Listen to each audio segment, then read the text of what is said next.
And the cars give you plenty of room. Although there's one weird thing that Greeks do when they drive, especially on the highway when there's a big shoulder, is they drive down the shoulder, and sometimes even use the shoulder as it's another lane.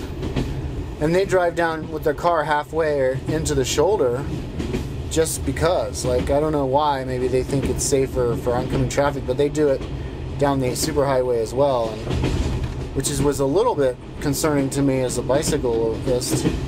But they would get out of my way and give me plenty of room by the time they passed me. But that's just one strange thing. Greek food, they have the Greek salads, which are like, I think it's, feta cheese or goat cheese or something, with a lot of olives and a lot of lettuce and tomato. And it's really good, although expensive. Greek, I was going to say something that I forgot.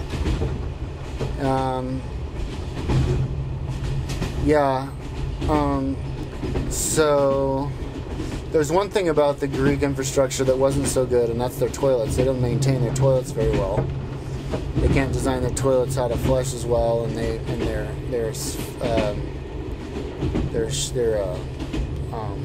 faucets in the bathrooms leak a lot stuff, so they don't really stay on top of that as much as in those other countries that are just as expensive. And I guess they're having really bad economic problems right now. Somebody in the hostel who works at the hostel in Greece, in Athens, told me that his friend works at like the embassy or something, or some kind of the bank, I don't know, but I guess the European Union gave Greece 180 billion with a B dollars to bail their banks out, which collapsed. They did that like in April or something, and now like that money's gonna run dry, and they're gonna it's not enough, and they're gonna crash again. So I guess he said at the end of the year they're gonna run out of money, and they're not gonna get any more from the EU, and so then they're gonna like, I guess, have to devalue everything and become like all the countries around them, because all the countries around them are really cheap, except for Greece. They spent a lot of money in Greece.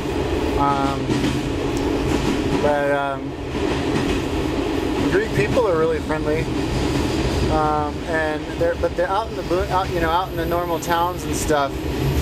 Greeks do not speak very good English. They're like I pretty much would give up on trying to find somebody who could speak English if I needed to. I would just, like if I needed to know something like what direction is it to so and so town, I would just ask somebody in Greek and then go, and then just not expect anybody to know English.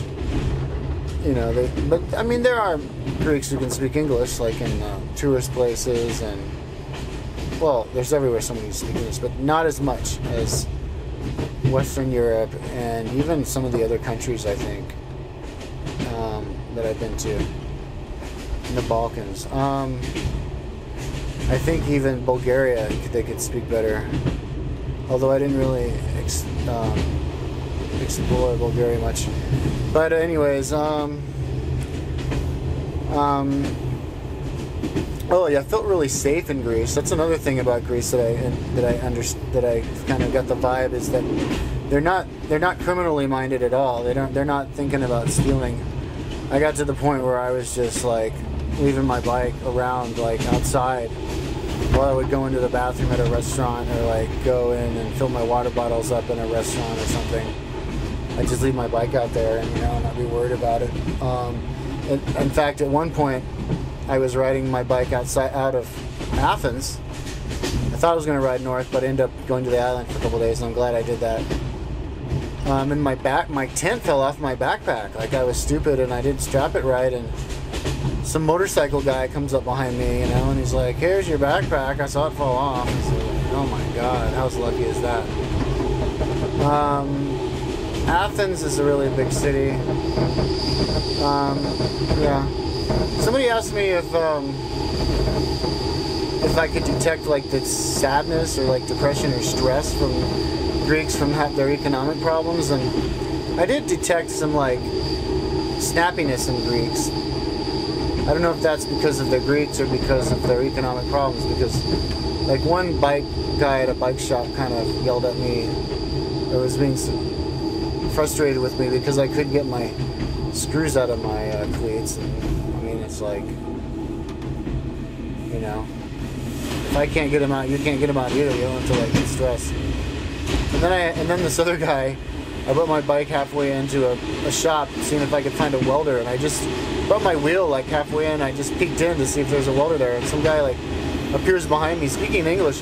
"What are you doing? This is private property." What, you know? And I was like, "Dude, I'm not gonna steal. I just want to know where a welder is." And then this other guy kind of freaked out on this guy who, for like touching him on his motorbike, want to know where the taxi was on EOS, and so I don't know, a little bit on the excitable side. So maybe that was why they're kind of stressed. And I did have a strange conversation with one Greek woman in the tram. I put my bike in the tram to go down and check out all the beaches in the southern part of the peninsula that Athens is on, and she's like the drop dead gorgeous girl, like the hottest girl like you'd see all day, you know, but dressed like a Versace model, you know, with all the makeup on. And she sat next to me, and I go, you know, are we going through the Acropolis? Because I couldn't see the Acropolis. And she's like, starts chatting me up, and then she's like, "Oh, you know, I'm jealous, I want to travel too." And I was like, "Well, then save up." She's like, "I've been working for 9 years and I still don't even have free rent." And I'm like, "Well, couch surfing." She's like, "No, you know, I've been date raped. I don't, you know, it's sketchy." And I was like, "Well, couch surf with women. Women can be sketchy too, you know." All these excuses. And then like, but she was a dentist. So I don't know. So maybe they have like a weird mentality about money. Like they have like poverty mentality. I don't know. I heard they're really lazy. There is this underwater archaeologist kid who said he worked with a bunch of Greeks and they just hung out on the beach all day doing nothing while they were doing all the work. And then the guy who worked at the hostel, who was Dutch, said that they're extremely lazy as well. So maybe that explains why they couldn't keep their toilets maintained very well. But you know, I guess maybe that's the Mediterranean thing, just to relax and have fun. And but yeah, overall, Greeks were really, really friendly. There were a lot of Greeks who were really short, I noticed, in the beginning of my trip. And so, like, you know, around places, there are lots of, like, Greeks who are, like, really, really short. Like, maybe it's kind of strange, genetic strain from the past or something, I don't know. Oh, and they did have a lot of mannerisms, very similar to Albanians. So, you know, saying that they're, like, the original inhabitants of Europe is... And then the other, you know, Northern Europeans kind of moved in, the Slavs or something, is kind of accurate, I guess, and interesting because, like, in Albania, this means no, and in Greece, this old guy did this to me, no, too. So this means no in Greece, you know, this means come here or something, and this means hello in Albania. So, yeah, they did have some of the same mannerisms that they don't have in other countries. I did see a lot of hairy Greeks, and that's kind of like, I think, a stereotype, and I did see some of those really hairy Greeks on the beach and stuff. But overall, Greeks are really friendly. You know, they're really safe. I had a really good time there. They're a great country to. It's a great country to travel through because of the people, as well as the country itself, which maybe I'll talk about later in another video. Okay, ciao ciao.